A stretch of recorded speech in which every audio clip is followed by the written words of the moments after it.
Greetings! On your screen you see ZAKIR NAIK, a popular Muslim apologist from India who is also a famous polemicist against the Christian faith. You can find numerous videos of Naik on YouTube listing his alleged, which have him listing alleged errors and contradictions in the Bible.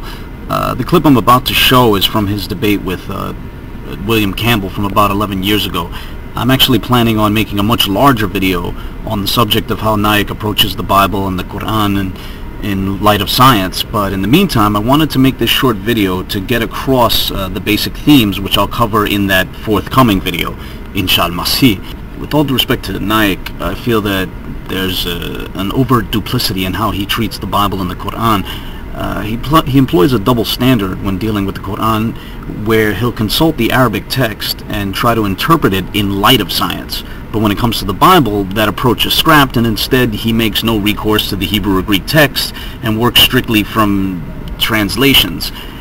Furthermore, he deliberately interprets the verses in opposition to modern science. So what we have a situation is that we don't really get the Bible versus the Quran, we get Naik's interpretation of the Bible versus Naik's interpretation of the Quran. So in this video, and Christ willing, in the video I hope to make in the future, I want to show that there's an alternative mode of exegesis, or alternative modes of exegesis, which can be taken to the Bible. Just as many modern Muslims employ a scientific hermeneutic approach to the Quran, in which they plumb the depths of the three-dimensional nature of the Arabic text for ways to harmonize the text with science, so too Christians can employ a scientific hermeneutic approach to their own text, the Bible, and this can be especially fruitful when they're exploring the Hebrew text of the Old Testament. In this video, I'll be looking at two easy examples from the litany of charges Naik has raised against the Bible. In each instance, I'll allow Naik to present his case first for why the relevant passage is in error, and then I'll delve into the Hebrew text from which the verse was translated, and I'll attempt to show how a rather different interpretation is possible, one which is actually harmonious with science. So the first clip will have Naik giving his thoughts on why Proverbs 6:7 is an error. Okay, here we go. It's mentioned in the Proverbs chapter number 6 verse number 7 that ant has got no ruler, no seer, no chief. Today we know that ants are sophisticated insect. They have a very good system of labor in which they have chief, they have foreman, they have workers, they even have queen, they even have a ruler. Therefore Bible is unscientific. Okay, now that we've seen Naik's interpretation, let's turn to the Hebrew text of that verse. On your screen, you see the Hebrew text for both the 6th and 7th verses of Proverbs chapter 6 together. This is Proverbs 6:6 and 6:7 together. I'd like to show an alternative view to the one that Naik took. Right at the beginning, the first thing I want to point out is that the word for ant is namla. Namla. Now this word is actually feminine. And this is actually significant because the key to understanding the passage is going to be related to the genders. So the Hebrew word for ant in this verse is namla, which is feminine. Now, when you read the verse in context, you see that it's referring to an ant which gathers food, and thus this is a worker ant. The Bible uses a feminine word to describe that worker ant. And this fact about genders employed in the verse gets more interesting. For example, note that the phrase derecheha literally means her ways. Here, I have it highlighted here, and when the text refers to the ways of the ants, it's literally her ways, derecheha. The possessive suffix at the end of the word is literally feminine. Were it masculine, it would have been derechayo, or I suppose as per modern Israeli pronunciation, derechayev, whatever the case, with the wa as the possessive suffix, not a hey. And there's yet still more support along these lines. When the text states that the ant does not have a ruler or an overseer, etc., the relevant phrase is ein la, which literally means she does not have a ruler, chief, etc. The statement is in the feminine. If it were in the masculine, it would have been ein lo. Understand? So ein la, which is what appears in this verse, is feminine. Masculine, he doesn't have, would have been ein lo. So the text literally says she does not have a chief or an overseer or a ruler. So now let's think about this. The passage uses a feminine word for the worker ant, uses a feminine possessive suffix when referring to her ways, and uses a feminine construction referring to what she does not have. This seems to be reasonable ground on which to think that the text intended to state that the worker ants are female, which is actually true.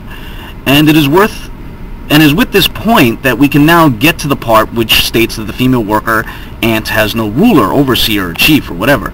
The Hebrew text actually employs 3 different words, all meaning things along the lines of the words which I just used: ruler, overseer, supervisor, chief, etc. They all have roughly that meaning. But let's note the gender of those 3 words. The first word is qatzin, which is masculine. The second word is shoter, which is also masculine. The third word is moshel, which yet again is masculine. So to recap, the passage in Proverbs is stating that the female worker ant has no male ruler, no male supervisor, no male chief. She, the female worker ant, does not have these male superiors. Now, far from being a scientific error, as Naik claimed, this is actually a scientific fact. In ant colonies, there is a stratification, with different ants having different levels of authority over one another, and they even have rulers. But those positions are all held by females. Worker ants are female, soldier ants are female, and the leader of the colony herself, the queen, is female. Male ants, i.e. the drones, don't contribute to anything except in the breeding process. They only contribute to the breeding process, and they don't hold any positions of power within the colony. So it seems that after a closer inspection of the text of this passage, it's not the error that Naik wrongly interpreted to be.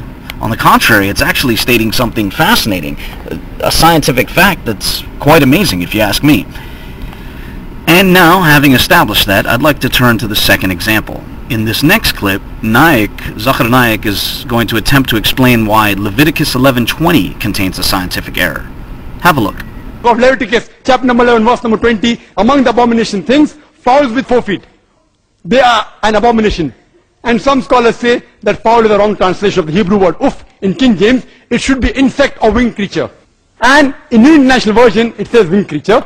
But it says all insects which are 4-footed are an abomination. They are detestable for you. I want to ask Dr. William Campbell, which insects have got 4 feet? Even a student who has passed elementary school knows that insects have got 6 feet. There is no bird in the world, there is no fowl in the world, there is no insect in the world which have got 4 feet. Okay, having seen that, here's the Hebrew text of Leviticus 11:20 from which the verse was translated. I'd first like to note that the Hebrew word of, which I highlighted here, this is a noun form related to a verb meaning to fly. So when the verse uses this word of, it's referring to creatures which can fly. They don't have to be fowls, i.e. birds or chickens or whatever, and they don't have to be insects. They're just creatures that fly. And these creatures which fly can also walk on all 4s. Now Naik notes that certain English translations interpret the verse as referring to insects. That's based on an interpretation of the previous word, sheretz, which I highlighted here. While indeed the word can refer to insects, it does not have to be restricted to insects. It's a noun form related to a verb which means to creep, or crawl, or swarm. Interestingly, the verb form can be found in the same chapter in verse 29. So let's turn to Leviticus 11:29. The root appears twice in this verse when it reads basheretz hashoretz. Some translations render that, quote, creeping things which creep, end quote, and other translations render it things which crawl. Whatever the case, sheretz is the same word which appears in verse 20, and shoretz is an active participle of the verb form. The point is that the relevant root, whether it's in its noun form or verbal form, refers simply to things which creep or crawl. So verse 29 goes on to include rodents and reptiles under this heading. So sheretz should be thought of as small crawling creatures. They don't have to be insects or birds. They could be rodents, they could be lizards, reptiles, turtles, etc. Therefore, when getting back to Leviticus 11:20, that verse should be understood as referring to small creatures which crawl, have an ability to fly, and walk on all 4s. Contrary to Naik's claim that no such creature exists, I would note that verse 19 mentions specifically bats before making this segue into this description that we have in verse 20. The bat is precisely an example of a creature which creeps or crawls, flies, and can walk on all 4s. So I'll close this video with a clip of bats walking on all 4s, but before I do, let me say that I hope that viewers walk away from this brief discussion realizing that just as Muslims believe that the Arabic text of the Quran can go deeper than any translation, so too the Hebrew text of the Old Testament can go deeper than any translation as well. Furthermore, I hope people see that many of these charges and allegations of quote-unquote errors tell us more about how the critic is interpreting the text, or translations of the text, than it does about the text itself. As I said at the outset, I plan on making more videos along these lines in the near future, inshallah. Until then, enjoy this footage of bats walking on all fours.